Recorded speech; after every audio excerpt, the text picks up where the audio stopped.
Hey guys, my name's Brianne Showman Brown. I work with CrossFit athletes and runners in order to help them achieve peak health and performance and get them back to competition state. What I wanted to talk about today is trunk rotation. So basically this upper torso area rotating either direction. And, excuse me, cat. And why this trunk rotation is important. Over the next several days, we'll get into why it gets limited and how to improve the motion with it. But today I just want to talk about why that rotation is as important as it is. Hey guys, thanks for watching. So with trunk rotation, we need, the way our spine works is it has a little bit of a rotation to it as it moves forward and backward. So if we lose that rotation and we stay just very stiff in our torso, then it causes those muscles to work a lot harder in order to obtain motion, and it also limits our motion. So when we don't have good trunk rotation, especially in the upper back area, at the same time we also lose that extension. Now, why is this important? We need good rotation and good extension, especially in that upper back area, for anything overhead that we do. When I reach up overhead, my upper back rotates a little bit, and it also extends a little bit at the same time.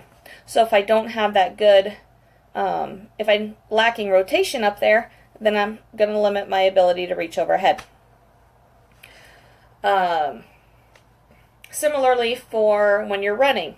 As you're swinging your arms, you should have a little bit of motion in that upper trunk area. If you don't have a lot of motion up here and you're just swinging your arms, one, you're putting a lot of strain on those shoulders themselves. Two, you're losing a lot of your power when you're running.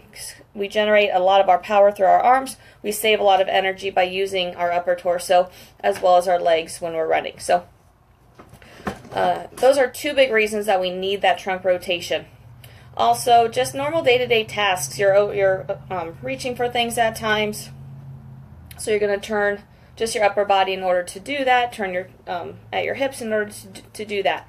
If you don't have that good motion, other things are just working differently, working harder, trying to achieve these motions. And when that happens, that's when we get different compensation pains, and it can be a whole slew of other problems that are caused. So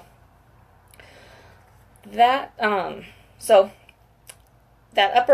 especially that upper back rotation, which is what we lose a lot, even through our lower torso and hips, we lose that rotation as well. But definitely important to just our everyday motion, everyday life things that we do. It gets limited very easily because we stay in these straight planes so frequently. So I'll explain a little bit more over the next several days. I'll talk about how to work on improving it as well,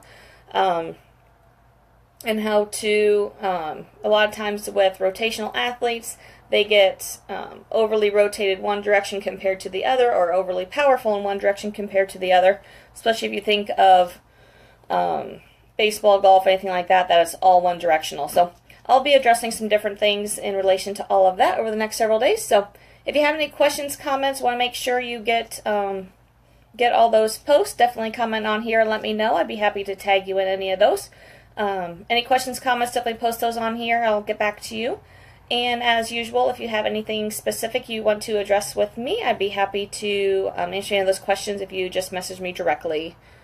Michael, what are the important muscles of the back and trunk? They're all important. There's really not one specific. It all depends on what function you're trying to do, what posture you're trying to maintain. So I can't say there's necessarily one or any certain ones that are necessarily important, because they all are important in their own way. So if you have, feel free to message me directly if you have some more specific questions on that. For rotation, there's still a lot that play into that. Message me directly for what you're getting into specifically.